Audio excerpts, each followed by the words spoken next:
내 집에 얹혀 살던 조카 내외가 내 방에 몰래 들어와 집문서랑 땅 문서 그리고 은행 통장까지 전부 훔쳤고 심지어는 날씨도 추운데 저를 내쫓았습니다. 그 후 시작된 상상 초월의 복수. 안녕하세요. 여러분. 오늘은 참으로 기구했던 저의 지난 이야기를 들려드리려고 합니다. 커피 한 잔들 하시면서 시작하겠습니다. 일부 집을 훔친 조카, 사랑을 훔친 대가. 그날은 유난히 바람이 매서웠습니다. 저는 평생을 일해 마련한 내 집 앞에서 얇은 외투 하나 걸친 채 서 있었습니다. 문은 굳게 잠겨 있었고 비밀번호는 이미 바뀌어 있었습니다. 이모, 당분간 나가 계시는 게 좋을 것 같아요. 조카 민수의 말투는 예의 바른 척했지만 눈에는 단 한 톨의 죄책감도 없었습니다. 그 옆에 선 민수의 아내 지연은 저와 시선조차 마주치지 않았습니다. 마치 오래전부터 이 집 주인이 자기들인 양. 너무도 뻔뻔한 태도가 오히려 당당했습니다. 그 애들이 이 집에 들어온 건 3년 전 일이었습니다. 사업이 망했다. 아이가 아프다. 전세집이 구해지지 않는다면서 젊디 젊은 좋게 내외의 실패를 저는 외면할 수 없었습니다. 저는 그들의 말을 전부 다 믿었습니다. 왜냐하면 유일하게 남은 제 가족이니까요. 그런데 그들은 내 방에 몰래 들어와 집문서, 땅 문서, 은행 통장, 인감도장까지 싹 쓸어갔습니다. 그리고 그날 산책하고 돌아온 영하의 날씨에 저를 제 집에서 쫓아냈습니다. 2부 무너진 믿음, 사라진 가족. 나는 지하철역 벤치에서 밤을 보냈습니다. 손은 얼어붙고 발끝은 감각이 사라졌습니다. 하지만 진짜 아픈 건 몸이 아니었습니다. 가족이 어떻게 이럴 수 있나? 다음 날 은행에 가서야 알았습니다. 통장은 이미 비워져 있었고 제 이름으로 근저당 설정과 위임장이 제출되어 있었습니다. 법적으로도 서류상으로도 저는 이미 제 집의 주인이 아니었습니다. 그날 나는 울지 않았습니다. 대신 이를 악물며 결심했습니다. 울지 말자. 반드시 되돌려주자. 3부 조카의 비밀, 그리고 금지된 관계. 복수는 감정으로 하면 지는 싸움이라고 했습니다. 저는 조용히, 아주 조용히 움직이기 시작했습니다. 먼저 민수의 주변을 조사했습니다. 그러다 우연히 알게 되었습니다. 민수는 회사에서 여자 상사와 불륜 중이었고 그 여자가 바로 조카 며느리 지연의 고등학교 동창, 수연이었습니다. 더 충격적인 건 지연이 역시 그 사실을 알고 있었고 오히려 그 관계를 이용해 돈을 빼돌리고 있었다는 것이었습니다. 그리고 그 삼각관계의 중심에는 내가 몰랐던 한 사람이 더 있었습니다. 바로 지연이의 전 연인이자 이제는 현재 저의 변호사인 태준이었습니다. 4부 복수의 시작은 유혹. 나는 태준을 먼저 만났습니다. 우연을 가장한 만남이었습니다. 혹시 지연 씨 이야기 좀 들으셨나요? 그는 처음엔 무심했지만 제가 집문서 사본과 통장 내역을 꺼내자 이내 표정이 바뀌었습니다. 여사님 이거 전부 위조에 가깝습니다. 저는 미소 지었습니다. 그럼 저와 같이 한번 제대로 엮어보실래요? 태준은 결국 제 편이 되었습니다.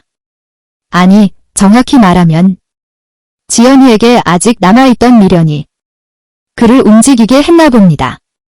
그날부터 저는 피해자가 아닌 판을 짜는 사람이 되었습니다. 5부 무너지는 삼각관계. 먼저 민수의 불륜이 터졌습니다. 회사 내부 고발과 익명의 제보, 그리고 사진과 녹취. 민수는 하루아침에 해고됐습니다. 지연이는 수연이에게 따졌고 수연은 오히려 웃으며 말했습니다. 너도 그 이모 돈 노리고 결혼한 거잖아? 그 말 한마디에 삼각관계의 지옥문이 열렸습니다. 서로를 물어뜯고 서로의 약점을 폭로했습니다. 그리고 그 모든 대화는 태준을 통해 전부 녹취되고 있었습니다. 육부 심판. 결정적인 날. 저는 법원 앞에서 그들을 다시 만났습니다. 지연이는 울면서 소리쳤습니다. 이모, 가족끼리 이러는 거 아니잖아요. 저는 조용히 말했습니다. 가족이어서 날 눈보라 속에 내쫓았니? 판사는 차분히 판결을 읽었습니다. 위임장 무효, 문서 위조 인정, 횡령 및 사기 성립, 집과 땅, 전 재산 원상 복구. 민수는 고개를 떨궜고 지연이는 바닥에 주저앉았습니다. 그리고 마지막으로 변호사 태준이 지연이에게 말했습니다. 내가 사랑한 건 나도 민수도 아니야.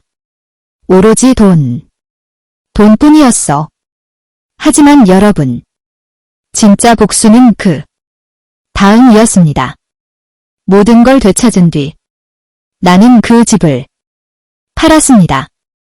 그리고 조용한 바닷가 근처로 이사했습니다.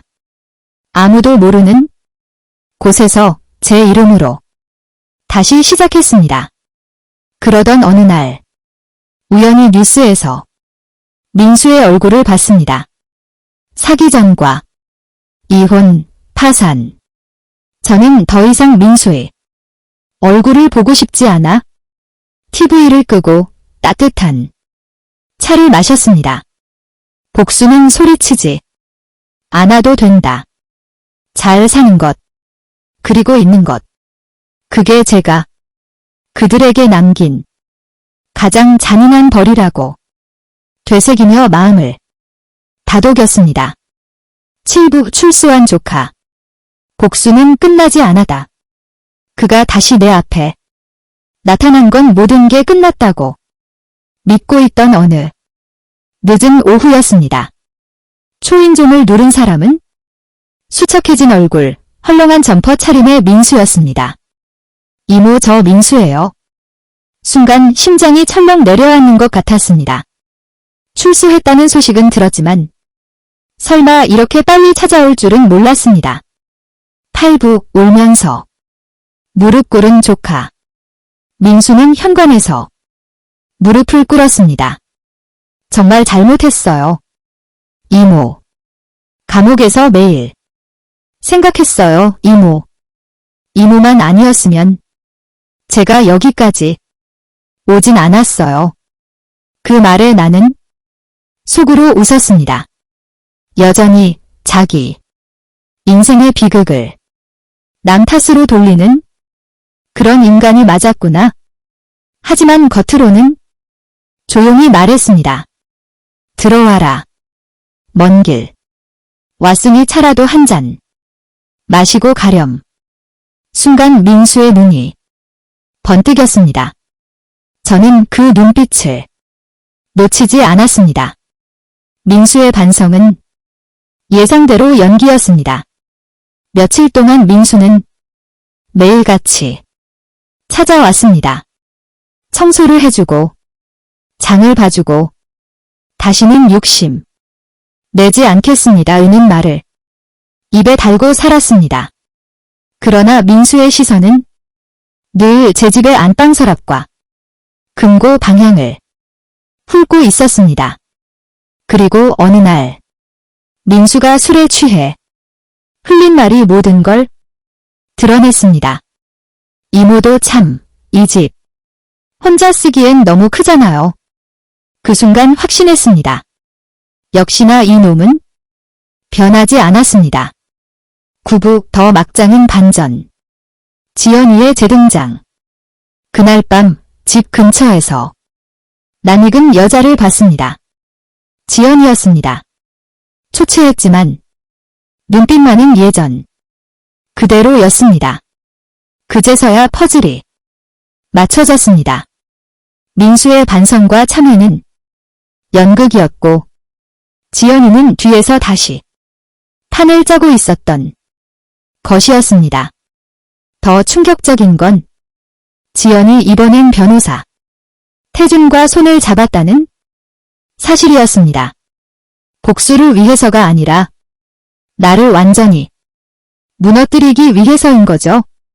10부 역전의 역전. 하지만 그들은 몰랐습니다. 제가 이미 그 모든 사실을 알고 있었다는 것을요. 그래서 일부러 제 집안 곳곳에 위장된 서류들을 놔뒀고 자동녹음 장치라던가 CCTV들을 배치해뒀었습니다. 그리고 민수가 결국 입을 열게 만들 미끼 하나를 던졌습니다. 이 집 사실 명의 이전을 고민 중이야.